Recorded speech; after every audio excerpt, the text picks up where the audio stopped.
Are you insane? Like doing this as a statement without checking it, without going through it, like even using AI in this way.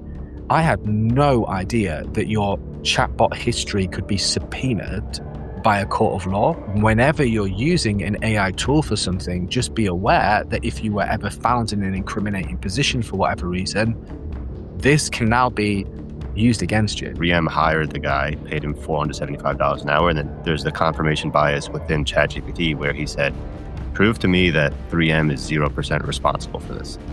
His report was admitted to be 85 to 90% ChatGPT. Wow. The jury ultimately found 3M 30% responsible. What does that even mean? No. What does it mean to be 30% responsible? So where's the other 70%? Does that go to OpenAI? Hello, everyone, and welcome to another episode of Slow Takes. I'm one of the hosts, Sam Illingworth from Slow AI, and I'm joined as ever by... Hello, my name is Leor from Exploring ChatGPT. So 404 Media, which is a great website, actually, they reported this week around a story that concerns the industrial conglomerate 3M. So back in, I think it was 2020, there was a massive incident that took place in Houston in an area called Watson Grinding, and a manufacturing facility exploded. And it was really severe. Like, it led to a few people losing their lives, about 200 homes being destroyed. And obviously, as you'd imagine, with a lawsuit like this, it's taken a long time to get through the courts. And as is their ilk, a company like 3M calls to the stand an expert witness. Now, the expert witness, again, Leor knows more about the American legal system than I, not because he's been involved with it, just because he is American. And the expert witness is working in such a way where the company would pay someone for their testimony and they would stand up in court and say, I am an expert in munitions or explosives, and this is my breakdown as regards to what happened, and this is why 3M or whoever the company might be is not at fault. Standard practice. What was really interesting is that this particular expert witness, the prosecution attorney who was representing the plaintiffs, looked at the expert witness statement that was provided in advance and saw a few tells with regards to potential AI use. As a result of this, the judge then subpoenaed the entire chat history of the expert witness. And also, that's unfair of me to say so-called, because if you look at the expert witness, they have 20 years of experience in this field. They are an expert witness. The subpoenaed chat history with ChatGPT literally has prompts such as, please, can you write me a statement to show why 3M should not be blamed for this? And back and forth and back and forth. And their defense was, I was just using it as a way to engage in dialogue and to structure my argument. So I'm going to pass to you in a second, Leor, for your take. But the two things that I got from this is, one, are you insane? Like doing this as a statement without checking it, without going through it, like even using AI in this way. And secondly, I had no idea that your chatbot history could be subpoenaed by a court of law. So I think this is something that people should massively be aware of going forward. Whenever you're using an AI tool for something, just be aware that if you were ever found in an incriminating position for whatever reason, this can now be used against you. Like that was a huge news story to me, but would love to hear your take on this as well, Leor. Yeah, there's some interesting stats and numbers here. It's a serious issue, but there's obviously some comedy here, and I'll just jump in those for a second. So apparently he was paid $475 an hour to prove that 3M had 0% foul in this situation. So basically there's 2 points of bias here. One is 3M hired the guy, paid him $475 an hour, and then 2, there's the confirmation bias within ChatGPT where he said, prove to me that 3M is 0% responsible for this. And then more percentages. Eventually, his report was admitted to be 85 to 90% ChatGPT. Wow. The jury ultimately found 3M 30% responsible. What does that even mean? No. And, and awarded roughly $62 million. What does it mean to be 30% responsible? So where's the other 70%? Does that go to OpenAI? Does that go to, who does that go to? I also hope that OpenAI are claiming some of that $475 an hour fee, right? Like it seems only fair. Probably not. They like burning money, not making it too much. Yeah, and then his ChatGPT conversations became discoverable. So roughly 350 pages of prompts. This really sets a precedent. And yeah, at the end of the day, if anybody who uses AI will know this. And I sometimes, to give a personal example, like I was talking to my wife the other day, and she was trying to figure out something about a bag that she purchased. And I told her, "How did you ask the question?" She said, "If I asked it, like, shouldn't I be able to return this bag if it's scuffed?" And ChatGPT was like, "Yeah, of course. All you got to do is go into the store, and if the salespeople don't answer you correctly, ask for the manager." And I was like, "That's what you wanted to hear, right?" So it's the same thing here. It's going to tell you what you want to hear. If he asked ChatGPT to make a statement to prove that 3M was 100% responsible, he would have gotten an answer for that. Yeah. And also, if you look at their prompting, it's so basic. Like, it's like how you would have used a chatbot like back in 2022, right? And yeah, absolutely wild. And it's a really serious story. And I'm glad that the people who took 3M to court found justice in some way, shape, or form. But the fact that anyone is using AI in this way astounds me. And as you said, I think the precedent that's been set for court records in particular is going to be something that continues to go forward. We've seen in the UK and in the US as well, massive litigations that have used WhatsApp, and they've managed to subpoena WhatsApp messages for trial. And I think this is something else. And again, just a reminder to everyone, don't put in a chatbot what you wouldn't be happy appearing on a billboard on a main highway, because that could happen. And this is basically what's happened here as a result of this story. So use common sense. As Leor said, remember that the way you phrase these questions is massively loaded because they're designed to appease you. And just bear in mind that this can and will be used against you in a court of law if you're ever in that particular position. Yeah, absolutely. I love Chad's just put in the chat, what's next? They subpoena what books you read. Chad, I would love them to subpoena the books that I read, just so they could, and I hope I'm never in a court of law, but if I ever were, they could just say, oh, what's an intellect reading all these books. Although my actual reading list for the past 6 years has mainly been picture books and Maisie the Mouse. Paddington Bear. That's what I've been reading. Exactly. Let's hope that's not subpoenaed. So moving on then, the second question is, I think this is a really interesting one. Basically, Robin Williams, who sadly passed away a few years ago and would have been 75 this year, his kids have had to revive his Instagram account using real footage of Robin Williams in a way to stop deep fakes and AI slop of being generated of Robin Williams, and therefore people not being sure which is and which is not the real Robin Williams. So for me, there's two stories here. There's one, the fact that deepfakes have become so good now that it is very difficult to ascertain whether something is real or not. Also, I read a paper this week, Leor, which points to the fact that even if videos are flagged specifically as being deepfake, the people that watch them are no more likely to rate the video as being false, which kind of blew my mind. So there's that huge issue there. And then there's the second issue really around copyright and the fact that Robin Williams' children have decided that they have to create an account to almost present their own record of their father to counteract what may or may not be damaging or false videos of what he did. So I think this is, again, a very interesting story with regards to precedent. I think all of us need to be very careful with regard to deepfakes. And it's not just famous people that can be taken advantage of. It takes 3 seconds of your audio for someone to be able to clone your voice and use it as a deepfake.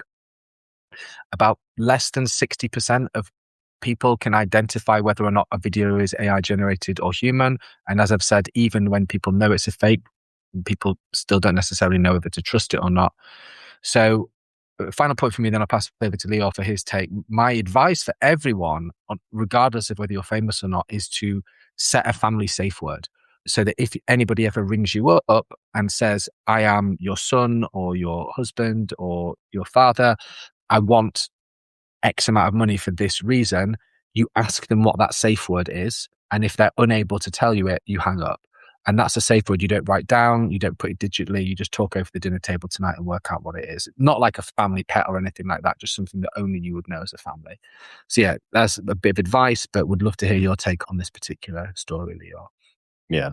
I absolutely loved Robin Williams. Same. Yeah. I think everyone really did. Just Yeah. so good. I loved him.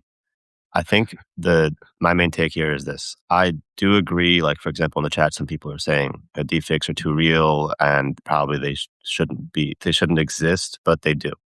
And that's an issue that we might not be able to get around in this era that we're living in. But basically what I think is your family should have full control over this. And basically a digital identity going into the future is going to become more and more real after death. Your family used to inherit your house, your assets, your money, etc. And now I think that you're going to need to have the family should have the right to inherit your digital identity. Does that mean that's going to stop people from creating deep fakes, especially of public figures and celebrities after their death? Probably not. I don't really know how we can work around this, to be honest with you. I don't have an answer for that. And even if I think we spoke about Meta's remix button at some point on Instagram that they rolled back. It's clear it's pretty unpopular. Does it mean that people aren't going to find other tools to do that? No, they probably still will. So that's basically my take on it. I think the family has the right and deserves to take full control over that as much as they can. No, absolutely. And I think people in the chat just talking about other ways to ascertain whether or not it is real or a deep fake. JC talking about having a family image. I think that's a great idea as an established touch point. Yeah, again, there's the whole 3 fingers up in front of your face to see if it's real or not.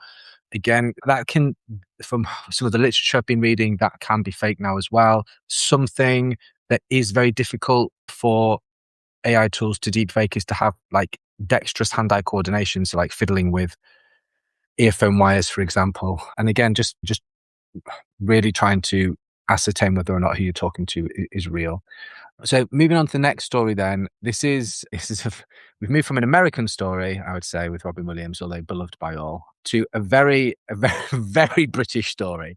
So in a area in Yorkshire called Rotherham, a GP surgery has been trialing out using AI for basically for the receptionists. So for people who are not used to the UK health system, what happens or what tends to happen is you would ring your GP, your general practitioner, for an appointment, and the receptionist would normally say, "Oh, what's your date of birth? What's your ailment?" And then they try to ascertain whether or not it was emergency, like whether you were vulnerable, whether or not you needed to see someone this week, next week, today, go to accident, emergency, whatever. It's a very complex job. And just in again, for context, the UK has a free healthcare system through the National Health Service, the NHS, but they are massively underfunded and they've been experiencing a lot of issues with wait times. So one of the ways they've tried to get around this is that they've thought, can we save costs and timing by replacing GP receptionists with AI? So they trialed this in a region in South Yorkshire, in an area called Rotherham. The AI tool was called Emma. And allegedly, Emma was programmed to understand 17 different languages, but it couldn't understand the Yorkshire dialect. Now, you wouldn't know this, but I'm actually from Yorkshire originally. So this is probably how I'd speak if I'm actually from Yorkshire. And that's how a lot of my family speak. And that accent is very difficult, allegedly, to pick up. So what ended up happening was that a lot of the particularly more vulnerable people, like the elderly, who would normally ring up the receptionist, they couldn't be heard, they couldn't be understood, they couldn't be put through to a human. So they ended up having to go down to the GP surgery in person to try to organize a appointment. Now, this obviously then ended up costing the GP surgery more time, but it also put those vulnerable people at risk. So for me, I think this is an example of trying to solve a problem using tech without realizing how complex the job is and without also really thinking about the full audience as well. But yeah, would love to hear your thoughts on that, Leor. And this Yeah. very British story. Yeah. I thought it was Yorkshire. Now I know it's Yorkshire. So yeah, Yorkshire is congratulations. fine. Yeah. Congratulations, basically. Your AI speaks 17 languages and the 18th being Yorkshire. Doesn't work. And I don't hate many things, but I absolutely hate AI operators. I hate it. But there's two different levels to this. I think one is if I need to return something on Amazon, it's not the biggest deal in the world. But I'll give you an example of something that recently happened to me that I think is like, for example, in healthcare is one of those places where I think like you should automatically have an out to speak to a human like right away. I understand that these companies want to have an AI chatbot as the first line of defense, I guess you can call it, but you should be able to press a button and speak to a human without going through loops. And the example that I'll give, which I think is a serious one that I experienced, which shouldn't happen, is with ADT, which is a home security platform. I think one of the biggest in the US. And long story short, it wasn't anything serious. I didn't have anybody break into my house, but I had a few different issues combined, like a carbon monoxide detector and a glitch with my front door alarm. Long story short, I tried to reach out to customer service and it's just taking me in loops with literally, I'm speaking to AI. And I'm like, if this was an actual emergency, right? Probably just call 911. But a lot of people, they get that phone call from the security platform first. And now you're speaking to an AI person, not a real person. And it's hard to get to a real person. It took me probably at least 5 minutes to speak to a real person, which made me think like, I think there's different levels of this. I don't like it all across the board, but I get it. If it's with Amazon, I'm returning some baby formula or whatever it might be, versus, God forbid, somebody breaks into your house and you're speaking to an ADT AI. So that's basically my take on it. Yeah. I think that's a really good point. And when normally in those situations, I just hammer the star key on my phone, just be like, or just say, I want to speak to a human. I want to speak to a human. I want to speak to a human. But you're right. And especially I would say for a paid service like ADT or like home security, or in the States, if you've got like a paid health provider, you'd want to be able to press a button straight away to be able to speak to a human so that it could get resolved. And I also think, for what it's worth, that it saves the actual provider time in the long run as well. Because oftentimes, when you're just having a conversation with someone at work and you're like 10 emails deep, and it's like, do you know what? I'm just going to pick up the phone and explain this in a 2-second conversation and it will be resolved. It's exactly like that.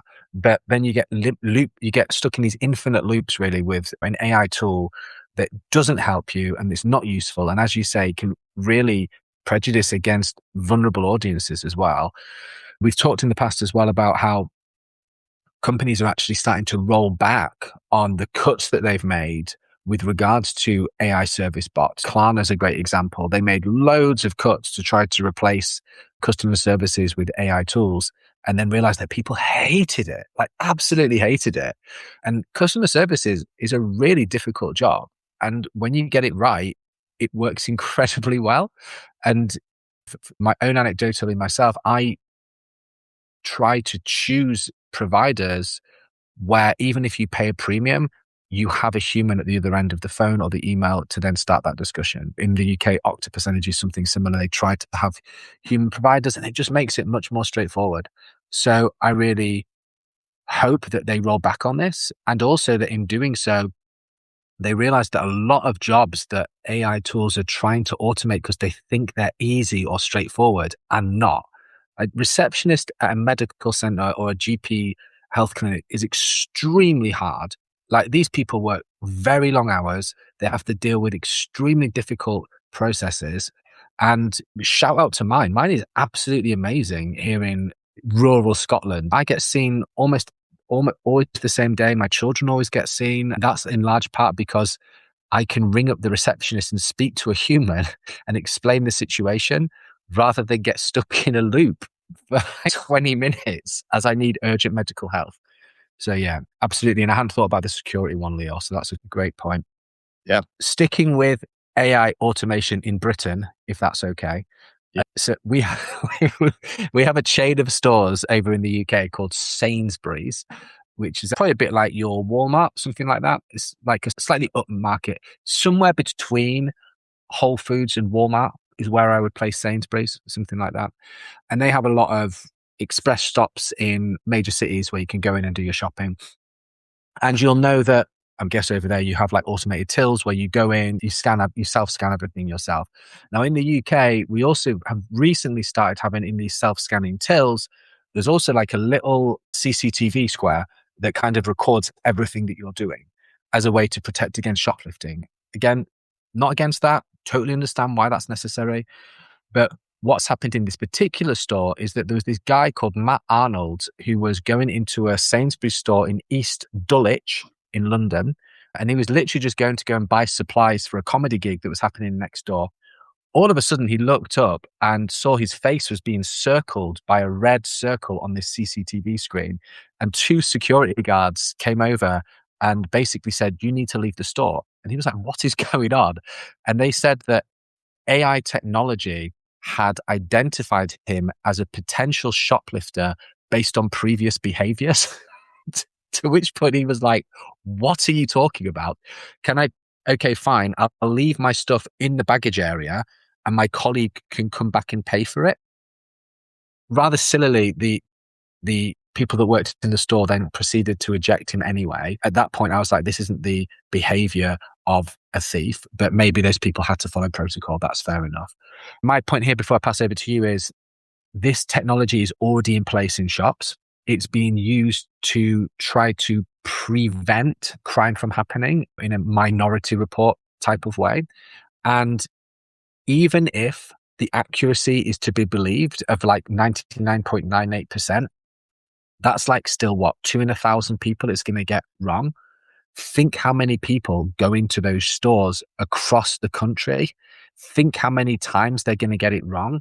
And then not even from a human rights point of view, those people are going to litigate. And all of a sudden, if you're getting like hundreds of people a year suing you for defamation of character or misidentification, at what point does that become equal to the alleged savings that this AI software creates? But yeah, would love to hear your take on that as well, Leor. Yeah. I think it's a double-edged sword here, because where does this all lead to? Facial recognition, it sounds like we're moving towards like social credit scores in a way. Eventually, this might lead to AI facial recognition that says, so you've been known to have some antisocial behavior, so let's flag you, even though you haven't done anything wrong. But at the same time, it could reduce crime, which the stats do show. So that's why I say it's a double-edged sword. But actually, in this situation, everyone always talks about human in the loop, but apparently, actually, the AI got this right. It was just the manager chose the wrong person. So here's basically some details on this.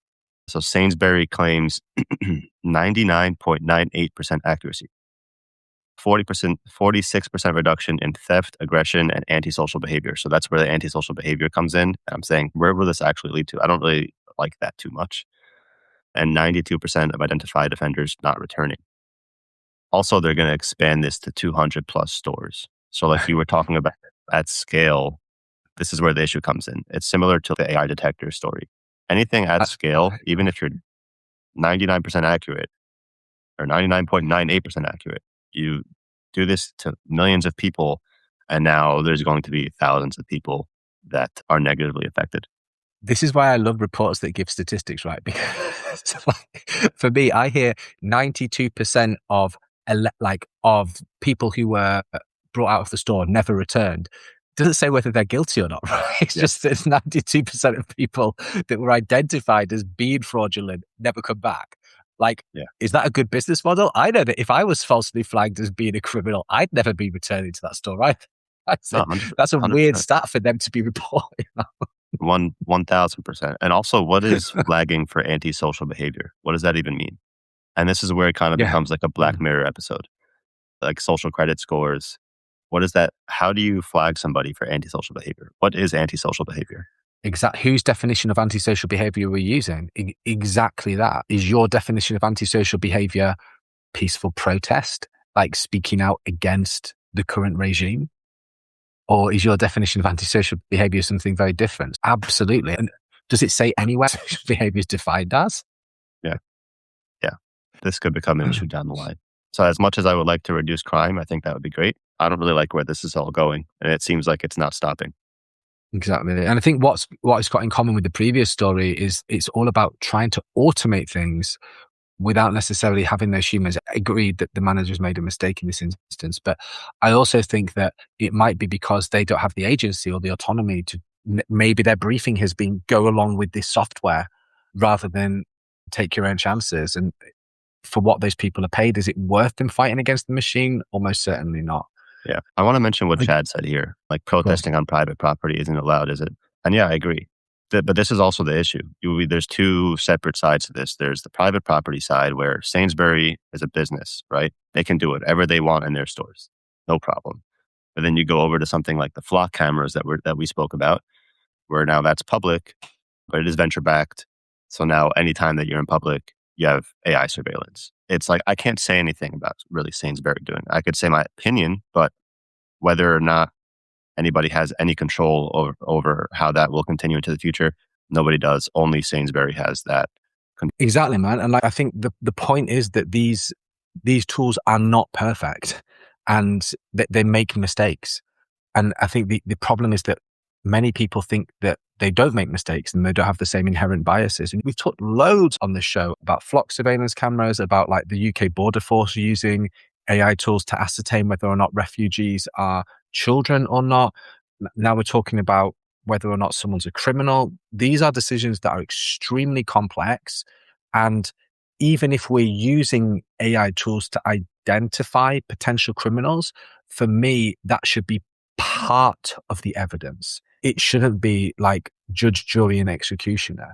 It should be, these are the statistics that present this person as being a criminal because, and then you need to have the other evidence along there as well. So I think that would be my final say on that as well. Moving in then to a good news story, okay? So, Leo and I have talked in the past about specific AI. So we're not talking about chatbots or general AI here, but when AI is pointed at an actual specific problem and they develop the tool to do that specific problem, it can have massively positive impacts. So this is one, a project called, we've called it AI Eyes in the Sky. But basically, we know that wildfires are a huge problem all over the world at the moment with the climate crisis. And we've seen that in the US and the UK massively this summer. And certainly in the States, there's cameras all over California, for example, that are already looking during the daytime for smoke and at nighttime for heat. And I think in the majority of cases, it's actually the cameras that spot something before it gets phoned in. And you speak to any firefighter expert or anything like that, and they'll tell you that if you can catch those fires quickly, then you can put a stop to them. Now, SpaceX, again, run by a person that me and Leo have differing opinions on probably, they have actually created something really cool. So they're carrying the first of 3 FireSat satellites into orbit. And the idea is that there's going to be 50 satellites all the time orbiting the Earth, and they will be able to determine if there is a picnic fire at that level of accuracy all over the globe. And as well as using the imaging from the satellites, they'll also be using AI to effectively train the tools. Now, I know this is cool. My PhD was in atmospheric physics, and actually part of my research was in using satellites to make measurements of fire over sub-Saharan Africa. And what we were doing then, this was like 15 years ago, was really amazing. You could look at a pixel and try to work out whether or not there was fire there, and then you could theoretically report that to somebody on the ground. But that pixel was like a few hundred kilometers across, or a few dozens of kilometers across. This is now talking about the fact of Starlink. There's satellites continuously orbiting the Earth, being able to pick out a picnic fire and then use that to help train AI and then have AI to also feed into the system so that it can then report it to a human, and then that human can make the decision whether or not to send the emergency forces in. That for me is amazing. And kudos to Elon Musk for helping to make this happen. Huge kudos to the to the scientists that are involved, and also for the AI tech. For me, amazing, positive AI news story and a great example of how AI can be used in a positive sense. I just think it's really cool research. But yeah, would love your take on this as well, Leor. Yeah, absolutely. Just to follow up on what you just said, two things. One, I never thought that I would hear those words come out of your mouth, and those words are kudos to Elon Musk. Yeah, great. But absolutely kudos to Elon Musk here. And then also words that I never thought that would come out of my mouth is this is actually AI surveillance that I could get behind. It's Cool. watching the mountain. It's not watching you. It's watching the mountain overnight so the firefighters don't have to. So I think this is great. Here are some numbers on this, which I think are important. So it's called FireSat, if I'm pronouncing that correctly. It can detect fires as small as roughly 5 by 5 meters. Yeah. For our European viewers, you know what meters are. For our American viewers, that's about 15 by 15 feet. About. So yeah, pretty much a picnic fire, like Sam mentioned. And Alert California has 1,200 plus AI monitor cameras watching for smoke. So it's now you have these two things in combination. Near Fresno, the system reportedly spotted a fire roughly 20 minutes before the first emergency call. And basically, there's a 24/7 sensor that knows exactly where to look. So I think this is the type of AI surveillance we can get behind. We don't want it surveilling us. And also, I just want to mention as well, I think it's a pretty obvious statement. Like you mentioned, the climate crisis. Obviously, the science shows we have a climate issue, but also specifically in California and some other places in the world as well, we also have an arson issue. Oh, So cool. I think this is awesome. I like this. The wildfires that we've had recently in California were absolutely devastating. And I'd like to see a stop to that also in Canada, which, by the way, for the past, and this is me being selfish, okay, in New York, the past like 3 summers in a row, we've had almost whole months of summer just ruined because of the wildfires coming from Canada and the smoke that drops down into a little south. And literally to the point where if you have small children, they can't go outside because of the smoke in the air and it's dangerous for sensitive groups. So yeah, I can definitely get behind this. Cool. And yeah, I think that framing's so true of like surveillance of the mountain rather than surveillance of the people Yeah. is exactly what we're talking about. And yes, please to more of this AI technology and to the people that are to making it happen. And again, this is what we mean when we're talking about AI. AI is such a broad church that we're not talking about somebody randomly just coding in like vibe coding in Claude or ChatGPT, go and use this satellite data. This is going to take years of like working out the variance, the weights, how it all works. And yeah, just excited for what this looks like going forward. So I'm going to try and find another one of those next week because I thought it was really cool. And I'll try and link to the work as well in the follow-up. So yeah, everyone for joining us, thank you very much. As you all know, we have a YouTube channel that Leor will throw into the links now in Substack. Thank you very much. But if you listen on your podcast directory of choice, just give us a like, give us a review. Feel free to share with your friends and family. For the many, well over 100 people who turned up in Substack Live today, thank you. Real genuine highlight of my week being here with Leor and with all of you all, and always learn so much from you in the chat as well. I'll put the post in a couple of hours just so you can see what that looks like. And thank you, Leor, as ever, for your company and your research and your expertise. Appreciate it. Thank you. I appreciate you, Sam. Thanks, everyone. Stay safe, be well, go slow. Bye now.